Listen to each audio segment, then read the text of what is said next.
আরবের মুশরিকরা কুরাইশরা জনাবে মুহাম্মদুর রাসূলুল্লাহ সাল্লাল্লাহু আলাইহি ওয়াসাল্লামকে আবতার বলে গালি দিত, বকা দিত, কষ্ট দিত আর নির্বংশ বলতো।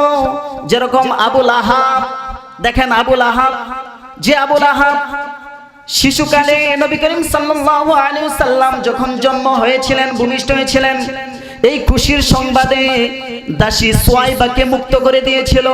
সেই আবুল আহাবই আবার রাসূল করিম সাল্লাল্লাহু আলাইহি ওয়াসাল্লামের এমন শত্রু হয়ে গেলেন, কারণ রাসূল করিম সাল্লাল্লাহু আলাইহি ওয়াসাল্লামের তাওহীদের দাওয়াত দিতেন।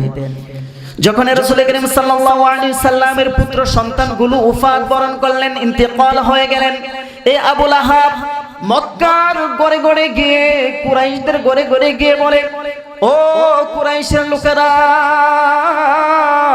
তোমরা জানো নি আজকে রাতে মুহাম্মদ সাল্লাল্লাহু আলাইহি ওয়াসাল্লামের বংশকে নির্বংশ করে দেওয়া হয়েছে। বলেন নাউযুবিল্লাহ। আমার প্রিয় ভাইরা, এই কাউসারটা আল্লাহ সুবহানাহু ওয়া তাআলা সাইয়্যিদিনা মুহাম্মদুর রাসূলুল্লাহ সাল্লাল্লাহু আলাইহি ওয়াসাল্লামকে গিফট করেছেন। সুবহানাল্লাহ বলেন। কাকে গিফট করেছেন? মুহাম্মদুর রাসূলুল্লাহ সাল্লাল্লাহু আলাইহি ওয়াসাল্লামকে গিফট করেছেন, হাদিয়া দিয়েছেন। কেন দিয়েছেন এই কাউসার? এটা কেবলমাত্র আমাদের নবী, দুনিয়ার অন্য কোন নবীদের জন্য আল্লাহ তাআলা এই কাউসার দান করেন নাই। কেবলমাত্র আমার আপনার নবী সাইয়্যিদিনা মুহাম্মদুর রাসূলুল্লাহ সাল্লাল্লাহু আলাইহি ওয়াসাল্লামকে আল্লাহ তাআলা গিফট করেছেন। বলেন সুবহানাল্লাহ। আল্লাহর হাবিব সাইয়্যিদিনা মুহাম্মদ সাল্লাল্লাহু আলাইহি ওয়াসাল্লাম হাউজে কাউসারের পাশে বসা থাকবেন কিয়ামতের দিন। এখান থেকে উম্মতে মুহাম্মাদীকে হাউজে কাউসার থেকে পানি পান করাবেন। যে একবার এখান থেকে পান করবে তার আর কখনো পানির পিপাসা লাগবে না। সুবহানাল্লাহ, সুবহানাল্লাহ। আমার প্রিয় ভাইরা, তাহলে কেন কাউসার নাজিল করলেন? কেন কাউসার সূরাটা আল্লাহ তাআলা রাসূল করিম সাল্লাল্লাহু আলাইহি ওয়াসাল্লামকে দিলেন? রাসূল করিম সাল্লাল্লাহু আলাইহি ওয়াসাল্লামকে আল্লাহ তাআলা কাউসার দিয়েছেন তার মনের দুঃখ কষ্টগুলোকে মুছে দেওয়ার জন্য। বলেন সুবহানাল্লাহ। যে কথাগুলো বলবো খুব মনোযোগ দিয়ে শুনবেন, যেগুলো আমাদের জানা আবশ্যক। আমরা কোন নেতার দলভুক্ত? বলেন কোন নেতার দলভুক্ত? সাইয়্যিদিনা মুহাম্মদ সাল্লাল্লাহু আলাইহি ওয়াসাল্লামের।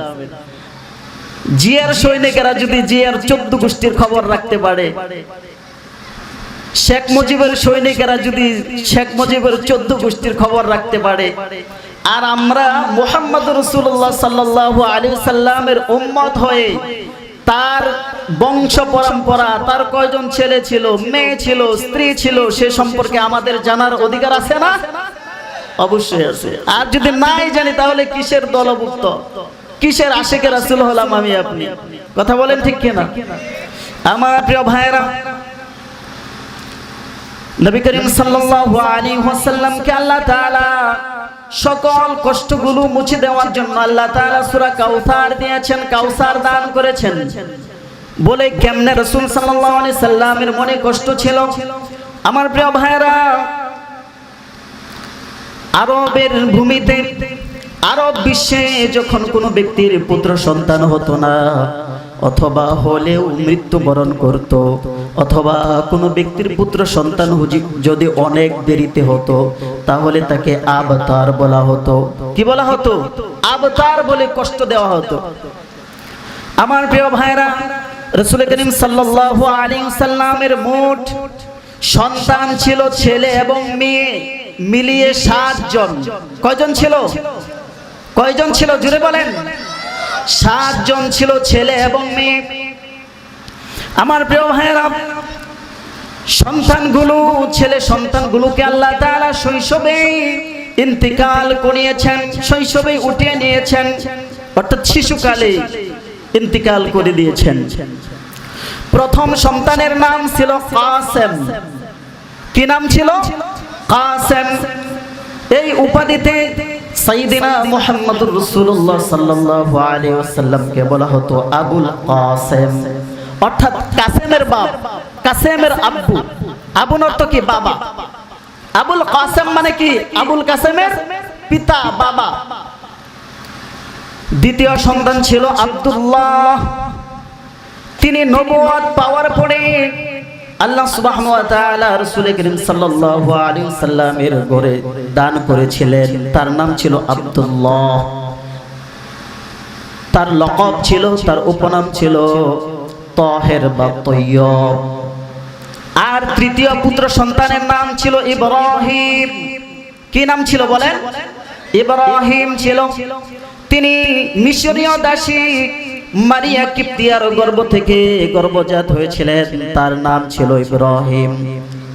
তিনি দুগ্ধ ছাড়ার আগেই ইন্তিকাল করেছিলেন। কেউ ইন্তিকাল করেছিলেন 18 বছর বয়স, 18 মাস বয়সে।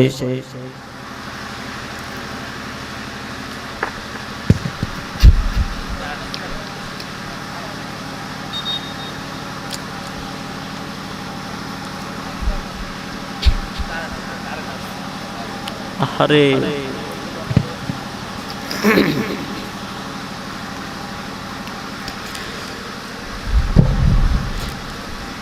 তিনটা পুত্র সন্তানই শৈশবে মৃত্যুবরণ করেন। কেউ মৃত্যুবরণ করেছেন 18 মাস, আবার কেউ মৃত্যুবরণ করেছেন 17 মাস বয়সে। যখন আল্লাহ সুবহানাহু ওয়া তাআলা পুত্র সন্তান দেওয়ার পরে যখন তিনি দুনিয়া থেকে বিদায় নিয়ে যান, তখন মনের মধ্যে কষ্ট লাগবে কিনা বলেন? আমার কথা কি বুঝতে পারতেছেন? আপনাদের মনের মধ্যে কি কষ্ট লাগে না? যখন আল্লাহ তাআলা আপনাদেরকে সন্তান দেয়, ছেলে হোক মেয়ে হোক, যখন ছোট কালেই মৃত্যুবরণ করে, তখন কি আপনাদের দিলে কষ্ট লাগে না? মা বোনদের দিলে কি কষ্ট লাগে না? শৈশবেই রাসূল করিম সাল্লাল্লাহু আলাইহি সাল্লামকে আল্লাহ তাআলা সন্তান দিয়ে সেই সন্তানকে দুনিয়া থেকে নিয়ে নিলেন, যার ফলে সাইয়্যিদিনা মুহাম্মদুর রাসূলুল্লাহ সাল্লাল্লাহু আলাইহি সাল্লামের অন্তরের মধ্যে এক ধরনের কষ্ট অনুভব হচ্ছিল। আর এদিকে আরবের মুশরিকরা, কুরাইশরা জনাবে মুহাম্মদুর রাসূলুল্লাহ সাল্লাল্লাহু আলাইহি ওয়াসাল্লামকে আবতার বলে গালি দিত, বকা দিত, কষ্ট দিত আর নির্বংশ বলতো। যেরকম আবুল আহাব, দেখেন আবুল আহাব, যে আবুল আহাব শিশুকালে নবী করিম সাল্লাল্লাহু আলাইহি ওয়াসাল্লাম যখন জন্ম হয়েছিলেন, ভূমিষ্ঠ হয়েছিলেন, এই খুশির সংবাদে দাসী সুয়াইবাকে মুক্ত করে দিয়েছিল। সেই আবুল আহাবই আমার রাসূল করিম সাল্লাল্লাহু আলাইহি ওয়াসাল্লামের এমন শত্রু হয়ে গেলেন, কারণ রাসূল করিম সাল্লাল্লাহু আলাইহি ওয়াসাল্লামের তাওহীদের দাওয়াত দিতেন। যখন রাসূল করিম সাল্লাল্লাহু আলাইহি ওয়াসাল্লামের পুত্র সন্তানগুলো ওফাত বরণ করলেন, ইন্তেকাল হয়ে গেলেন, এই আবুল আহাব মক্কার ঘরে ঘরে গিয়ে, কুরাইশদের ঘরে ঘরে গিয়ে বলে, ও কুরাইশের লোকেরা, তোমরা জানো নি আজকে রাতে মুহাম্মদ সাল্লাল্লাহু আলাইহি ওয়াসাল্লামের বংশকে নির্বংশ করে দেওয়া হয়েছে? বলেন নাউযুবিল্লাহ। এই আবুল আহাব মক্কার কুরাইশদের গড়ে গড়ে গিয়ে বলতো, ও মুশরিকরা, তোমরা শুনছো আল্লাহ তাআলা মুহাম্মদকে যে সন্তান দিয়েছিল শৈশবেই নিয়ে গেছে। নাউযুবিল্লাহ। আস ইবনে ওয়াইল নামের এক দুর্ভিক্ষ ছিল, তিনিও যেখানে মুহাম্মদ সাল্লাল্লাহু আলাইহি সাল্লামের আলোচনা হতো সেখানে গিয়ে সে বাম হাত ঢুকিয়ে দিত আর বলতো, মুহাম্মদের কোনো সন্তান নাই। যদি মুহাম্মদের পুত্র সন্তান থাকতো তাহলে তার আলোচনা পৃথিবীর মধ্যে জাগ্রত থাকতো। যেহেতু মুহাম্মদের পুত্র সন্তান নাই, তার বংশ পৃথিবীর মধ্যে টিকে থাকবে না। বলেন নাউযুবিল্লাহ। এই যে বিভিন্ন ধরনের কথা বলে বলে সাইয়্যিদিনা মুহাম্মদুর রাসূলুল্লাহ সাল্লাল্লাহু আলাইহি ওয়াসাল্লামকে কষ্ট দেওয়া হতো, এই কষ্টগুলোকে দূর করে দেওয়ার জন্য আল্লাহ তাআলা সূরা কাউসার দিয়েছেন, কাউসার নামের নহরটা দিয়েছেন। বলেন সুবহানাল্লাহ। আর মেয়ে সন্তান ছিল 4 জন। মেয়ে সন্তান কয়জন ছিল? 4 জন ছিল। হযরত জয়নব, হযরত রুকাইয়া, উম্মে কুলসুম এবং ফাতেমাতুজ জাহরা রাদিয়াল্লাহু তাআলা আনহুন্না। এই চারজন ছিল। চারজনের মধ্যে তিনজন নবী করিম সাল্লাল্লাহু আলাইহি ওয়াসাল্লামের জীবদ্দশায় বেঁচে ছিলেন। তিনজনের চারজনেরই বিবাহ হয়েছিল, চারজনই হিজরত করেছেন এবং কি জীবদ্দশায় তিনজন মৃত্যুবরণ করেছেন। আর হযরত ফাতেমা রাদিয়াল্লাহু তাআলা আনহা তিনি নবী করিম সাল্লাল্লাহু আলাইহি ওয়াসাল্লামের ওফাতের 6 মাস পরে ইন্তেকাল করেছিলেন। আমার কথা কি বুঝতে পারতেছেন? তো যার কারণে সাইয়েদনা মুহাম্মদ সাল্লাল্লাহু আলাইহি সাল্লামের কষ্টগুলোকে দূর করে দেওয়ার জন্য আল্লাহ তাআলা কাউসার দান করেছেন। হযরত আনাস ইবনে মালিক রাদিয়াল্লাহু তাআলা আনহু থেকে বর্ণিত সহিহ মুসলিমের মধ্যে 400 নং হাদিসের মধ্যে এসেছে, তিনি বলেন, আমরা মসজিদে রাসূল করিম সাল্লাল্লাহু আলাইহি সাল্লামের সাথে বসেছিলাম।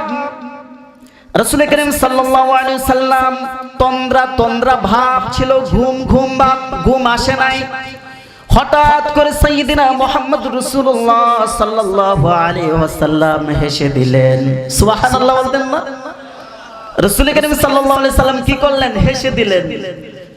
সাহাবীরা বলল, ইয়া রাসূলুল্লাহ, আপনি হঠাৎ করে হেসে দেওয়ার কারণ কি? সাহাবীরা না জানলেও রাসূল সাল্লাল্লাহু আলাইহি সাল্লাম জানেন কিনা বলেন? আপনারা কি পাওয়ার শেষ আপনাদের? সাহাবীরা না জানলেও রাসূল সাল্লাল্লাহু আলাইহি সাল্লাম মুস্কি হাসার কারণ জানতেন কিনা? একটু জোরে বলেন, জানতেন না? জানতেন। সাহাবীরা জানতেন না। রাসূল করিম সাল্লাল্লাহু আলাইহি সাল্লাম মুস্কি হাসার কারণ জিজ্ঞেস করলে দুজাহানের সরদার সাইয়েদনা মুহাম্মদুর রাসূলুল্লাহ সাল্লাল্লাহু আলাইহি ওয়াসাল্লাম বললেন, এই মুহূর্তে হযরত জিবরাইল আলাইহিস সালাতু ওয়াসসালাম আমার কাছে একটা সূরা নিয়ে এসেছেন, আর ওই সূরাটার নাম হচ্ছে সূরাতুল কাউসার। সুবহানাল্লাহ বলেন, সুবহানাল্লাহ। আমার প্রিয় ভাইরা, এবার মুস্কি হাসার কারণ কি দেখেন। মুস্কি হাসার কারণ উল্লেখ করতেছে আমার প্রিয় ভাইরা। 1 নাম্বার কারণ হচ্ছে, ওগো নবীজি, আমি আপনাকে 3টা সন্তান দান করেছিলাম, পুত্র সন্তান 3 জন দান করেছিলাম।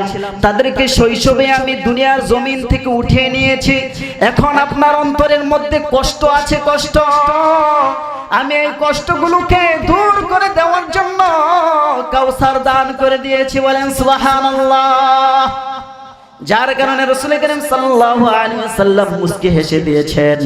আর রাসূল করিম সাল্লাল্লাহু আলাইহি ওয়াসাল্লামকে আল্লাহ তাআলা বলেন, ওগো আমার হাবিব, আপনার 3টা সন্তান আমি নিয়েছি, তাতে আপনার কষ্টের কারণ নাই। আপনার সন্তানগুলো যদি বড় হতো, দুনিয়ার কেউ যদি আপনাকে নিয়ে টানা হেসরা করত, আপনার সম্মান নিয়ে ছিনিমিনি খেলতো, আপনাকে কটাক্ষ করত, তাহলে আপনার এই সন্তানেরা বাধা দিত। হে আমার পয়গম্বর, হে আমার হাবিব, আপনি শুনেন, আপনার 3টা সন্তানকে আমি নিয়েছি, যার বিনিময়ে আমি দুনিয়ার মধ্যে কোটি কোটি রূহানি সন্তান দান করব। বলেন সুবহানাল্লাহ। এই জন্য সাইয়েদনা মুহাম্মদ সাল্লাল্লাহু আলাইহি ওয়াসাল্লাম মুস্কি হেসে দিয়েছিলেন। মুস্কি হাসার কারণ ছিল এটাও একটা। আল্লাহ তাআলা বলে, আমার হাবিব, দুনিয়ায় যদি কোনো নাস্তিক মুরতাদেরা আপনাকে নিয়ে কটাক্ষ করত, আপনার সন্তানরা বাধা দিত, আপনার সন্তানরা প্রতিবাদ করত, আর আমি আপনাকে পৃথিবীর মধ্যে কোটি কোটি রূহানি সন্তান দান করব, যারা যে নাস্তিক মুরতাদেরা আপনার সম্মান নিয়ে কটাক্ষ করবে, আপনার রূহানি সন্তানরা আপনার ইজ্জত বাঁচানোর জন্য তাদের জীবন বিলিয়ে দিবে। কথা বলেন ঠিক কি না? আমার প্রিয় ভাইরা, বর্তমানে বাংলাদেশে রাসূল করিম সাল্লাল্লাহু আলাইহি ওয়াসাল্লামের রূহানি সন্তান 200 কোটির উপরে। বলেন সুবহানাল্লাহ। ও গাজীপুরবাসী, আমরা কি রাসূলুল্লাহ সাল্লাল্লাহু আলাইহি ওয়াসাল্লামের রূহানি সন্তান হওয়ার জন্য নিয়ত আছে কিনা? বলেন, হাত তুলে দেখান। আমার প্রিয় ভাইরা, পৃথিবীর মধ্যে, শুধু পৃথিবী নয়, বাংলাদেশের যে প্রান্তে যেখানে সাইয়েদিনা মুহাম্মদুর রাসূলুল্লাহ সাল্লাল্লাহু আলাইহি সাল্লামের সম্মান নিয়ে কেউ যদি কটাক্ষ করে, কেউ যদি টানা হেসরা করে, আমরা রাসূল করিম সাল্লাল্লাহু আলাইহি ওয়াসাল্লামের রূহানি সন্তান হয়ে সেটার মোকাবেলা করতে রাজি আছি কিনা বলেন? এজন্য আমার প্রিয় ভাইরা, আল্লাহ তাআলা যখন এই কথাটা বললেন, হাবিব আপনাকে আমি কোটি কোটি রূহানি সন্তান দান করব যারা আপনার ইজ্জত রক্ষার্থে তাদের জীবন বিলিয়ে দিবে। কথা বলেন ঠিক কিনা? আমার প্রিয় ভাইরা, এই জন্য আমি বলি, আমি কাউকে কটাক্ষ করে বলতেছি না, সাইয়্যিদিনা মুহাম্মদুর রাসূলুল্লাহ সাল্লাল্লাহু আলাইহি ওয়াসাল্লামের একজন নগণ্য উম্মত হিসাবে এটা আমার আরজি, এটা আপনারও আরজি হওয়া উচিত। আমার প্রিয় ভাইরা, গত 15 বছর গেছে, অথবা এই দেশ স্বাধীন হওয়ার পর থেকে যত বছর চলে গেছে, যতগুলো নেতা এসেছে, বঙ্গবন্ধু শেখ মুজিবুর রহমান, তার বিরুদ্ধে তিনি ক্ষমতায় থাকাকালীন, শেখ হাসিনা ক্ষমতায় থাকাকালীন বঙ্গবন্ধুকে নিয়ে যদি কেউ কটূক্তি করেছে তাকে জেলখানায় ভরছে কিনা বলেন? একটু জোরে বলেন, ভরছে কিনা বলেন? তার বিরুদ্ধে মামলা হয়েছিল কিনা বলেন? শেখ হাসিনার বিরুদ্ধে কেউ যদি কটূক্তি করছে তার বিরুদ্ধে মামলা হয়েছে কিনা বলেন? তাকে জেলখানায় বন্দী করেছে কিনা বলেন? বর্তমানে যদি জিয়াউর রহমানকে নিয়ে কটূক্তি করা হয় তাকে জেলখানায় বন্দী করা হবে কিনা বলেন? যদি তারেক জিয়াকে নিয়ে কটূক্তি করা হয় জেলখানায় বন্দী করা হবে কিনা বলেন? বর্তমান প্রধান উপদেষ্টা ডক্টর ইউনূসকে নিয়ে যদি কেউ কটূক্তি করে তাকে জেলখানায় বন্দী করা হবে কিনা বলেন?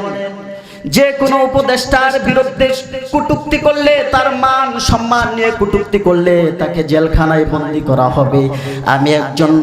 আমি একজন আল্লাহ তাআলার বান্দা, মুহাম্মদুর রাসূলুল্লাহ সাল্লাল্লাহু আলাইহি ওয়াসাল্লামের উম্মত হয়ে আমিও দাবি করি, বাংলার জমিনে যদি কোন নাস্তিক মুরতাদারা সাইয়্যিদিনা মুহাম্মদুর রাসূলুল্লাহ সাল্লাল্লাহু আলাইহি ওয়াসাল্লামের শান মান নিয়ে যদি কটূক্তি করে, আমাদের তাওহীদি জনতার একটাই উচ্চারণ, আমরা বাংলাদেশের ভূমিতে ওর ফাঁসি চাই। কথা বলেন ঠিক কিনা? বাংলার জমিনে কোনো ব্যক্তি আমার আপনার রাসূলকে নিয়ে কটাক্ষ করতে পারবে না। এই যে কিছুদিন হয়ে গেল রাখাল রাহা এক নাস্তিক রাসূল করিম সাল্লাল্লাহু আলাইহি সাল্লামকে নিয়ে কটাক্ষ করেছে। নাস্তিক আসাদ নূরের মতো আরো বড় বড় নাস্তিক বাংলাদেশের জমিনে আছে। ও প্রধান উপদেষ্টা, তোমাকে লক্ষ্য করে বলি, আপনাকে লক্ষ্য করে বলি, আপনার কাছে যদি আপনার সম্মান বড় হয়, আপনাদের কাছে যদি আপনাদের নেতা নেত্রীদের সম্মান বড় হয়, আমরা মুসলমান হিসাবে আমাদের নেতা সাইয়্যিদিনা মুহাম্মদুর রাসূলুল্লাহ সাল্লাল্লাহু আলাইহি ওয়াসাল্লামের সম্মান অনেক মর্যাদাবান। কথা বলেন ঠিক কিনা? এই জন্য আমরা চাই বাংলাদেশের কোন ভূমিতে কোন নাস্তিক, কোন মুরতাদারা রাসূল করিম সাল্লাল্লাহু আলাইহি ওয়াসাল্লামকে নিয়ে কটাক্ষ করলে তার ফাঁসি হওয়া উচিত। কথা বলেন ঠিক কিনা? বাংলাদেশের সর্বপ্রথম আইন এটা হওয়া উচিত, কোন ব্যক্তি আমাদের নেতা, আমাদের সরদার সাইয়্যিদিনা মুহাম্মদ সাল্লাল্লাহু আলাইহি ওয়াসাল্লামকে নিয়ে কোন কটূক্তি করতে পারবে না। গাজীপুরে পারবে? যদি আপনি রূহানি সন্তান হয়ে থাকেন অবশ্যই বাধা দিবেন। আর যদি আশিকে রাসূল না হয়ে পারেন, আর যদি আশিকে রাসূল না হন, তাহলে আপনার রক্ত গরম হবে না, শামেতে রাসূলকে আপনি ছেড়ে দিবেন। আর যদি আশিকে রাসূল হন, তাহলে নিজের জীবনের বিনিময়ে ওই নাস্তিকটাকে শায়েস্তা করবেন। কথা ঠিক কিনা বলেন? এই জন্য আল্লাহ তাআলার হাবিব যখন মুস্কি হেসে দিলেন, ওগো নবীজি, আপনার 3টা সন্তান নিয়েছি, বিনিময়ে আপনাকে দুনিয়াতে কোটি কোটি রূহানি সন্তান দান করব যারা আপনার সম্মান রক্ষার্থে নিজের জীবন বিলিয়ে দিবে। বলেন সুবহানাল্লাহ। এই জন্য রাসূল করিম সাল্লাল্লাহু আলাইহি সাল্লাম মুস্কি হেসে দিয়েছিলেন। আর দ্বিতীয়টা কারণ হচ্ছে, আপনি হচ্ছেন আখিরি নবী। কি নবী বলেন? আখিরি নবী। সূরা আহজাবের 40 নং আয়াতে কারিমার মধ্যে বলেন, ওগো নবী, যে আপনার সন্তানদেরকে উঠিয়ে নেওয়ার কারণ আছে, ছোটকালে আপনার সন্তানদেরকে উঠিয়ে নেওয়ার কারণ আছে, তার উত্তর দিচ্ছেন আল্লাহ তাআলা সূরা আহজাবের 40 নং আয়াতে, বিসমিল্লাহির রহমানির রহিম, মা কানা মুহাম্মাদুন আবা আহাদিন মির রিজালিকুম ওয়ালাকিন রাসূলুল্লাহি ওয়া খাতামান নাবিয়্যিন ওয়া কানা আল্লাহু বিকুল্লি শাইইন আলীমা। আল্লাহু আকবার বলেন। আল্লাহ তাআলা এখানে বলছেন, ওগো নবীজি আপনার সন্তানদেরকে উঠিয়ে নেওয়ার কারণ আছে। মা কানা মুহাম্মাদুন আবা আহাদিম মির রিজালিকুম, ওগো নবীজি আপনি কোন রিজাল অর্থাৎ কোন পুরুষের পিতা নয়। ওয়ালাকিন রাসূলুল্লাহি ওয়া খাতামান নাবিয়্যিন, আপনি হলেন আল্লাহ তাআলার রাসূল এবং সর্বশেষ নবী। বলেন সুবহানাল্লাহ। আমার প্রিয় ভাইরা, এই যে দেখেন আল্লাহ তাআলা সব কিছু সম্বন্ধে জানেন। আমার প্রিয় ভাইরা, এখানে যদি আল্লাহ তাআলা রাসূল করিম সাল্লাল্লাহু আলাইহি ওয়াসাল্লামের সন্তানদেরকে জীবিত রাখতেন, তাহলে দেখেন আল্লাহ তাআলা বলেন, ওগো নবীজি আমি যদি আপনার সন্তানদেরকে বাঁচিয়ে রাখতাম, তাহলে আপনার কিছু আবেগ প্রবণ উম্মত আছে যারা আপনার সন্তানদেরকে গদিশীন রাসূল বানিয়ে ফেলতো। বলেন নাউযুবিল্লাহ। আমার কথা কি বুঝতে পারছেন? আল্লাহ তাআলা বলেন, ওগো আমার হাবিব যদি আপনার সন্তানদেরকে জীবিত রাখতাম, তাহলে আপনার উম্মতেরা আপনার সন্তানদেরকে গদিশীন নবী বানিয়ে ফেলতো। কিন্তু আপনার পর তো আর কোনো নবী নাই। ওয়ালাকিন রাসূলুল্লাহি ওয়া খাতামান নাবিয়্যিন, আপনার পরে আর কোনো নবী নাই। বাংলাদেশে আছে না নাই বলেন? গদিশীন পিসাব আছে না?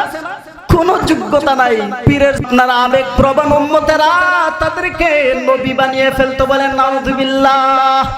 নবীজি এজন্য আপনি কষ্ট পায়েন না, এজন্য আপনার সন্তানদেরকে আমি কি করেছি? উঠিয়ে নিয়েছি। আপনি কষ্ট পাবেন না, এজন্য মুস্কি হেসে দিয়েছিলেন। আর তৃতীয় নাম্বার কারণ হচ্ছে, ওরা আপনাকে পাগল বলে, মক্কার মুশরিকরা আপনাকে পাগল বলে। ওগো নবীজি এই পাগলের তুহমতটা আমি উল্টিয়ে ওদের বিরুদ্ধে লাগিয়ে দিব। বলেন সুবহানাল্লাহ। এজন্য রাসূল করিম সাল্লাল্লাহু আলাইহি ওয়াসাল্লাম মুস্কি হেসে দিয়েছিলেন। আল্লাহ তাআলা সূরা কলমের 2 নম্বর আয়াতের কারিমার মধ্যে বলেছেন, মা আনতা বিনি'মাতি রাব্বিকা বিমাজনুন। আল্লাহু আকবার বলেন। আল্লাহ তাআলা বলেন, ওগো নবীজি ওরা আপনাকে উম্মাদ বলে, পাগল বলে, কিন্তু মা আনতা বিনি'মাতি রাব্বিকা বিমাজনুন, আপনি আপনার রবের অনুগ্রহে পাগল নন। বলেন সুবহানাল্লাহ। এই পাগলের তুহমতটা আমি ওদের পিছনে লাগিয়ে দিব। সুবহানাল্লাহ। এইজন্য রাসূল করিম সাল্লাল্লাহু আলাইহি ওয়াসাল্লাম হেসে দিয়েছিলেন। আর পাগল বলারও 3টা কারণ আছে। আল্লামা সানাউল্লাহ পালিপত্তি রাহমাতুল্লাহি আলাইহি তিনি তাফসিরে মাজাহারির মধ্যে পাগল বলার 3টা কারণ উল্লেখ করেছেন। কাফেররা মুশরিকরা রাসূল সাল্লাল্লাহু আলাইহি ওয়াসাল্লামকে পাগল বলতো না, 3টা কারণ। একটা হচ্ছে হুদাই।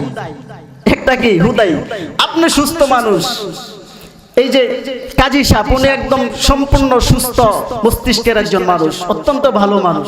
এখন যদি ওনাকে আমি পাগল বলি, তো উনি বলবে, হুজুর আমাকে পাগল বললেন কেন? আমি যদি বলি হুদাই বলছি, কারণ ছাড়াই কোনো পাগল। তো এমনিতে কাফের মুশরিকরা রাসূল সাল্লাল্লাহু আলাইহি ওয়াসাল্লামকে কি বলতেন? হুদাই পাগল বলতেন। আর দ্বিতীয় কারণ হচ্ছে, রাসূল করিম সাল্লাল্লাহু আলাইহি ওয়াসাল্লামের উপর যখন ওহী নাজিল হতেন, তখন রাসূল করিম সাল্লাল্লাহু আলাইহি ওয়াসাল্লাম অনেক ঘামতেন। যেই উটের পিছনে বসতেন, সেই উটটা পর্যন্ত ওহীর ভারীতে জমিনের মধ্যে দেবে যেত। বলেন সুবহানাল্লাহ। ওহীর একটা ওজন আছে, সেই ওজনের কারণে ঘোড়া পর্যন্ত জমিনে দেবে যেত। আর এটা কাফের মুশরিকরা বুঝতো না, যার কারণে রাসূল সাল্লাল্লাহু আলাইহি ওয়াসাল্লামকে কি বলতো? পাগল বলতো। তৃতীয় নাম্বার একটা কারণ আছে পাগল বলার। গোটা পৃথিবীর মানুষ একদিকে, কেউ মূর্তি পূজা করে, কেউ দেবদেবীর পূজা করে, কেউ চন্দ্রের পূজা করে, কেউ সূর্যের পূজা করে, কেউ আগুনের পূজা করে।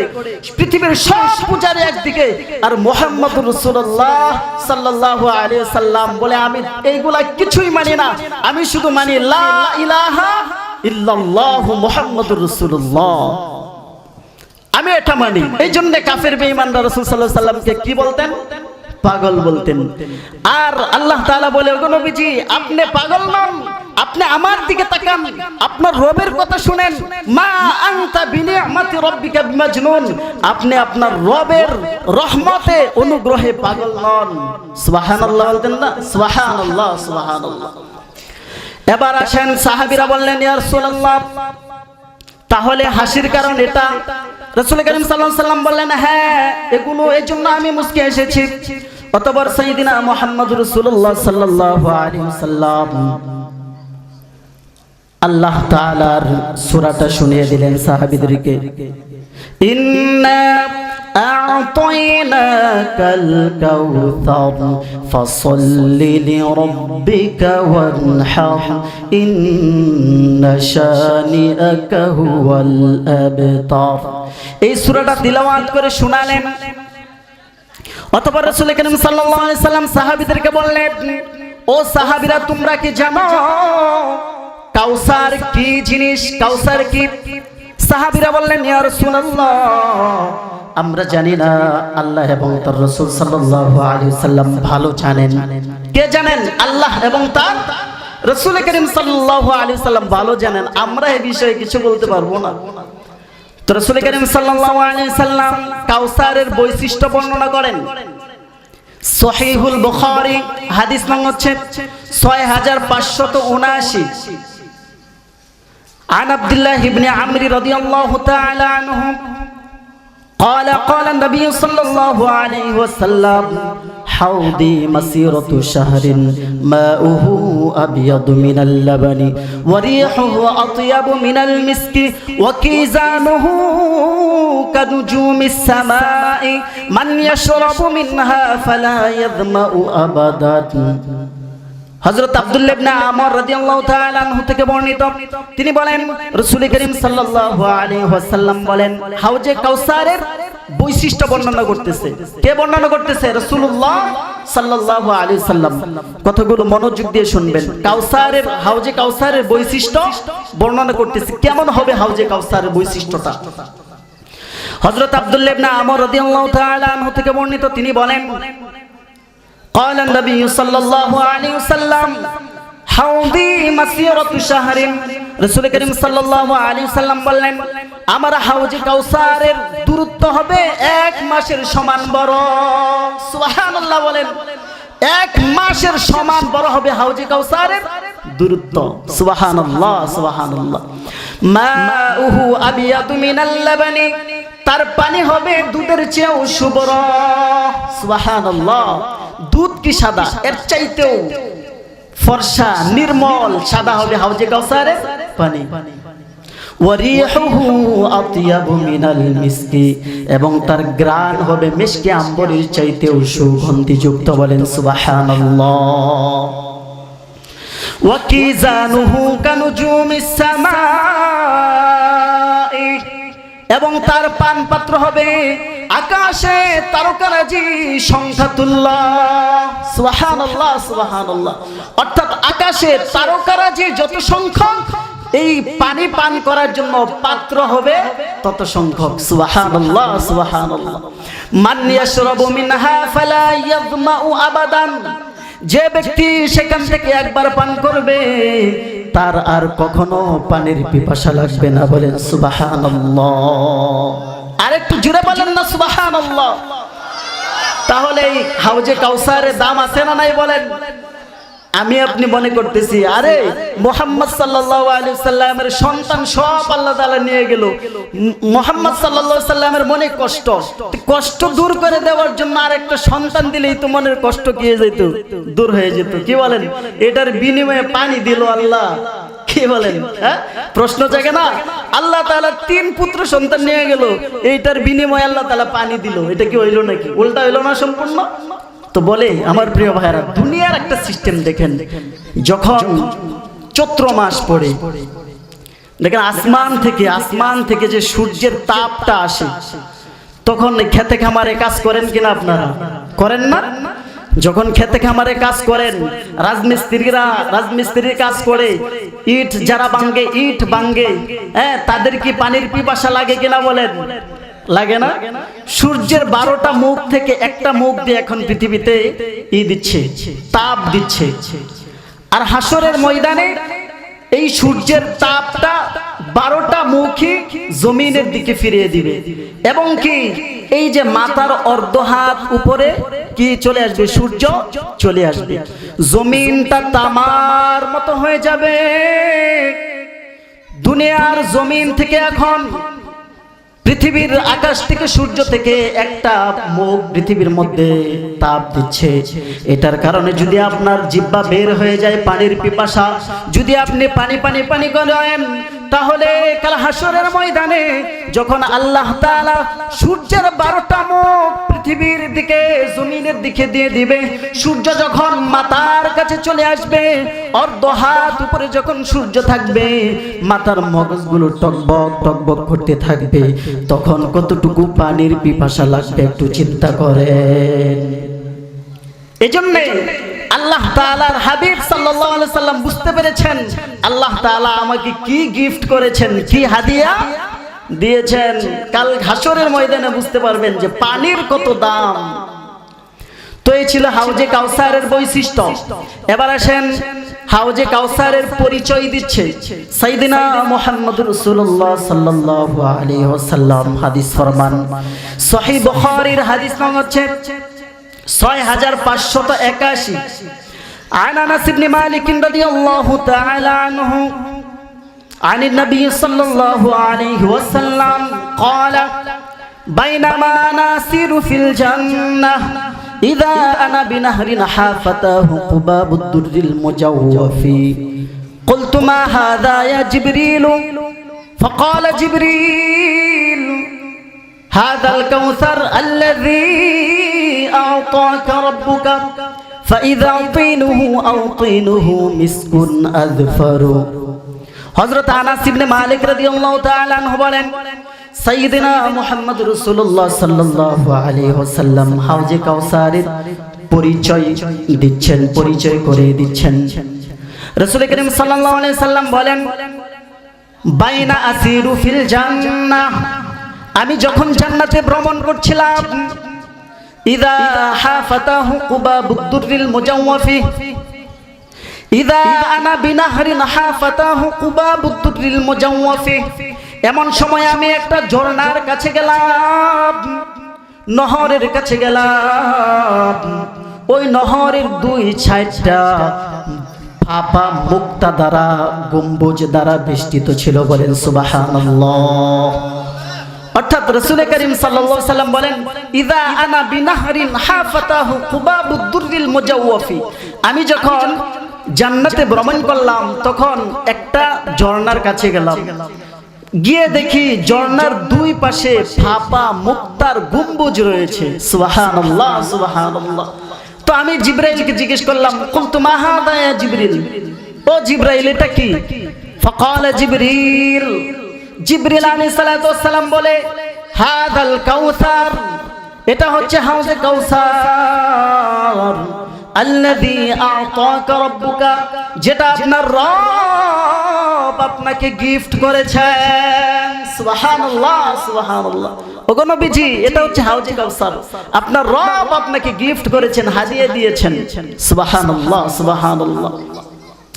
ফাইযা আতিবুহু আও তিনুহু মিসকুন আযফারু, তার মাটিতে অথবা তার গ্রানে মিশকে আম্বরের চাইতেও উৎকৃষ্ট ঘ্রাণ ছিল। বলেন সুবহানাল্লাহ। তাই পানির মধ্যে মিশকের চাইতেও, মিশকে আম্বরের চাইতেও সুঘ্রাণ ছিল। কিসের মধ্যে? হাউজে কাউসারের মধ্যে। সুবহানাল্লাহ সুবহানাল্লাহ। তো এই হাউজে কাউসারটা আমাদের নবী সাইয়েদিনা মুহাম্মদ সাল্লাল্লাহু আলাইহি ওয়াসাল্লামকে আল্লাহ তাআলা কি করেছেন? হাদিয়া দিয়েছেন।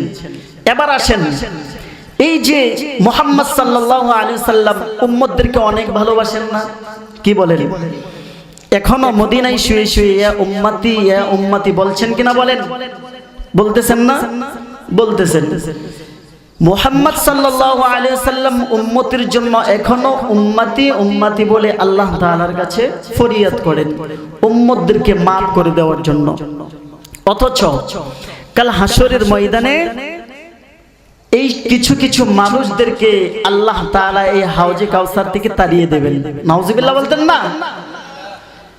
যে নবী মুহাম্মদ সাল্লাল্লাহু আলাইহি সাল্লাম উম্মতদেরকে এত ভালোবাসেন, এই নবী মুহাম্মদ সাল্লাল্লাহু আলাইহি সাল্লাম নিজেই কিছু কিছু লোককে হাউজে কাউসার থেকে তাড়িয়ে দেবেন। অনেক কষ্টের কথা না?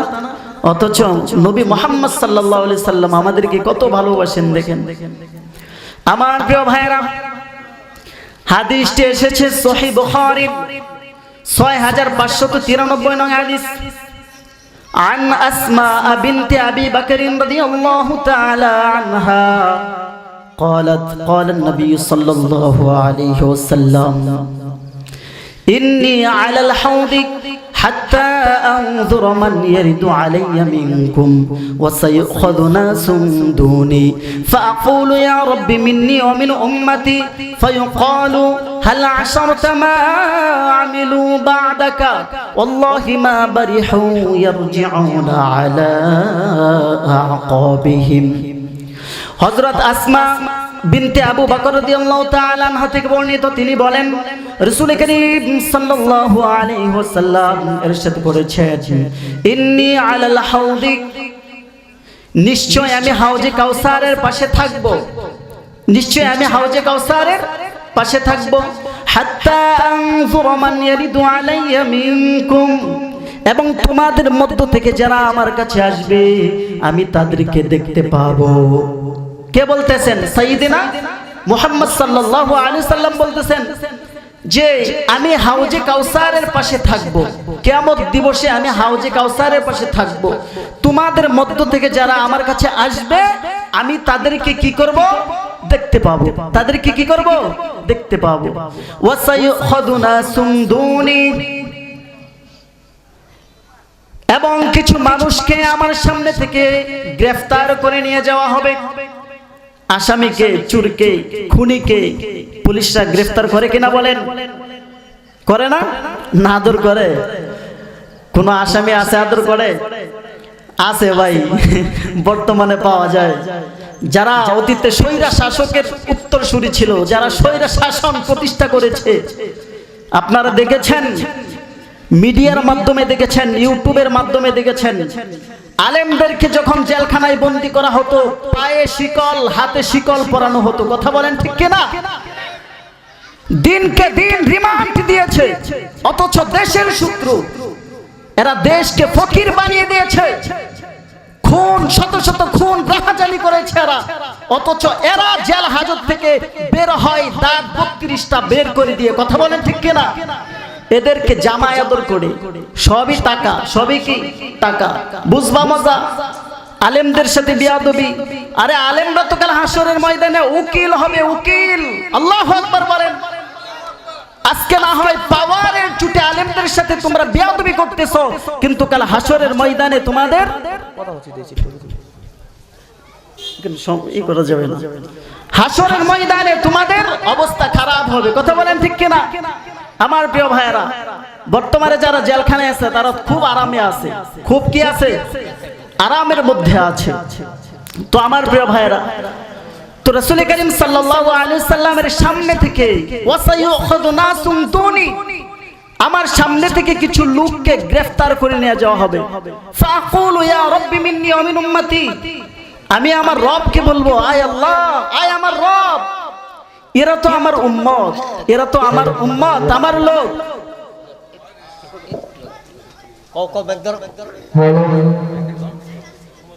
গাজীপুর উপজেলা আল্লামা ইসলামী যুব সংঘ থেকে পঞ্চপাশী রাসূল কোরআন মাহফিলে ইতিমধ্যে আমাদের ফাকুলু ইয়া রাব্বি মিন্নি ওয়া মিন উম্মতি, আমি আমার রবকে বলবো, আয় আমার উম্মত, আয় আমার রব, আয় আমার রব, সে তো আমার উম্মত, আমার লোক। ফায়ুকালু, অতঃপর আমাকে বলা হবে, হাল আশারতা মা আমিলু বা'দাকা, ও কোন নবীজি আপনি জানেন না আপনার পরে এরা কি আমল করেছে? ওয়াল্লাহি মা বারিহু ইয়ারজিউনা আলা আকাবিহিম, আল্লাহর কসম এরা সব সময় দিন থেকে পশ্চাৎমুখী হয়েছিল। অর্থাৎ এরা হচ্ছে বিদআতি সম্প্রদায়। এরা সমাজের মধ্যে নতুন নতুন জিনিস আবিষ্কার করে সেটার উপর আমল করত। এই জন্য তাদেরকে আপনার থেকে বিচ্ছিন্ন করে দেওয়া হয়েছে। বলেন নাউযুবিল্লাহ। আমার প্রিয় ভাইরা, সহিহ বুখারীর আরেকটা হাদিস 2367 নং হাদিস, আন আবি হুরায়রা রাদিয়াল্লাহু তাআলা আনহু আন্না রাসূলুল্লাহ সাল্লাল্লাহু আলাইহি ওয়াসাল্লাম والذي نفسي بيده لأذودن رجالا عن حوضي كما تذاد الغريبة من الإبل عن الحوض। হযরত আবু হুরায়রা রাদিয়াল্লাহু তাআলা আনহু থেকে বর্ণিত, তিনি বলেন রাসূলুল্লাহ সাল্লাল্লাহু আলাইহি ওয়াসাল্লাম বলেন, والذي نفسي بيده لأذودن رجالا عن حوضي, আল্লাহর শপথ, যার হাতে আমার জীবন, যার হাতে আমার মরণ, হাসরের ময়দানে আমি হাউজে কাউসারের পাশে থাকব এবং কামা তুযাদুল গরিবাতু মিনাল ইবলি আনিল হাউদি, কিছু সংখ্যক লোককে আমি বের করে দিব, আমি নিজে বের করে দিব। কামা তুযাদুল গরিবাতু মিনাল ইবলি আনিল হাউদি, যেমনে ভাবে অপরিচিত উটকে মানুষ তার হাউস থেকে বের করে দেয়। বলেন নাউযুবিল্লাহ। অর্থাৎ সাইয়্যিদিনা মুহাম্মদ সাল্লাল্লাহু আলাইহি ওয়াসাল্লাম বলেন, হাসরের ময়দানে আমি নিজে এমন কিছু লোককে হাউজে কাউসার থেকে তাড়িয়ে দেব, যেমনি ভাবে মানুষ উটকে তার হাউস থেকে অপরিচিত উটকে কি করে তাড়িয়ে দেয়। এরা হচ্ছে বিদআতি, এরা হচ্ছে কি বিদআতি সম্প্রদায়। বিদআতি সম্প্রদায়কে রাসূলুল্লাহ সাল্লাল্লাহু আলাইহি ওয়াসাল্লাম তার হাউস থেকে কি করবেন, তাড়িয়ে দিবেন। আর বিদআত কাকে বলে? নতুনত্ব সৃষ্টি, উদ্ভাবন, নতুন নতুন জিনিস কি করে উদ্ভাবন করে। আল্লামা ফিরুজাবাদী তিনি বলেছেন বিদআতের সংজ্ঞায়, আল বিদআতু বিল কাসরিল হাদাফি ফিদ দ্বীন বা'দাল ইকমাল আও মাস্তাহাদাথা বা'দান নবী সাল্লাল্লাহু আলাইহি ওয়াসাল্লাম মিনাল আহওয়াই ওয়াল আমাল। তিনি বলেছেন বেদাতের সংজ্ঞায়, বেদাত হলো ইসলামের মধ্যে নতুন নতুন জিনিস সৃষ্টি করা, যা ইসলামের মধ্যে নাই, মন গড়া সৃষ্টি করেছে। আও মাস্তাহাদাথা বা'দান নবী সাল্লাল্লাহু আলাইহি ওয়াসাল্লাম মিনাল আহওয়াই ওয়াল আমাল, অথবা রাসূল করিম সাল্লাল্লাহু আলাইহি ওয়াসাল্লাম উফাতের পরে ইসলামের মধ্যে নাই, শরীয়তের মধ্যে নাই এমন জিনিস তারা আবিষ্কার করে সওয়াবের কাজ মনে করে আমল করেছে, সেটাই হচ্ছে বিদআত। এই সমস্ত বিদআতীদেরকে হাউজে কাউসার থেকে রাসূল করিম সাল্লাল্লাহু আলাইহি ওয়াসাল্লাম কি করবেন, তাড়িয়ে দিবেন। বিদআত কিছু বিদআত বলে দেই, যেরকম প্রচলিত মিলাদ পড়া বিদআত, কিয়াম করা বিদআত, কারো সম্মানার্থে কদমবুচি করা বিদআত, পীরের ছবি সংরক্ষণ করা ঘরের মধ্যে রহমতের আশায় বিদআত, এমনি ভাবে পীরের মাজার বানানো, পীরের মাজারে সামিয়ানা টানানো, খিলাফ টানানো এবং কি পীরের নামে উরস বসানো, এতে সব কিছু হচ্ছে কি নিজের মন গড়া বানানো। এদেরকেই আল্লাহ তাআলার হাবিব সাইয়্যিদিনা মুহাম্মদ সাল্লাল্লাহু আলাইহি ওয়াসাল্লাম হাউজে কাউসার থেকে কি করবেন, তাড়িয়ে দিবেন। মুহতারাম হাজিরিন, যারা আমার এই আওয়াজ শুনতেছেন, যারা রাসূল করিম সাল্লাল্লাহু আলাইহি ওয়াসাল্লামের এই হাদিসটা শুনেছেন, তারা আশা করব এই সমস্ত বিদআতি মন গড়া আমল থেকে, বানোয়াটি আমল করা থেকে হেফাজতে থাকার জন্য ইনশাআল্লাহ।